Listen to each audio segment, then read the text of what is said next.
போறேன்.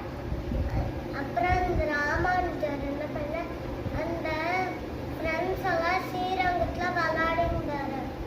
அப்புறம் அந்த ஸ்ரீரங்கத்துல ஒரு பையன் வந்தான். அந்த பையன் ஒரு பெரிய கல்லை எடுத்து இதுதான் ரங்கநாதர்னு வச்சுட்டான். அப்புறம் வந்து அவர் பையன் மாலை போட்டான், ஒரு பையன் துளசி வச்சான், ஒரு பையன் பொங்கல் பண்றேன்ட்டு, ஒரு பையன் வந்து பிரசாதம் போடுறேன்ட்டு ஜீரகம், அப்புறம் கீரை, தனியா, ஜீரகம் அது எல்லாம் போட்டு கலக்கி கலக்கி நான் பொங்கல் பண்ணியாச்சு அப்படின்னு சொன்னோன்னே என்னாச்சு. அப்புறம் எல்லாரும்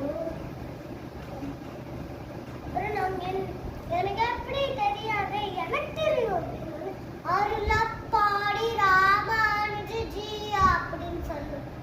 ராமானுஜர் அங்கே நெஜோ ராமானுஜர் வந்து பையிலேருந்து பொங்கல் வந்துட்டு எல்லாரும் ஏன் பொங்கல் வந்துட்டேன்? இல்லை இல்லை நான் அதெல்லாம் கிடையாது, இங்கே வச்சிருக்கல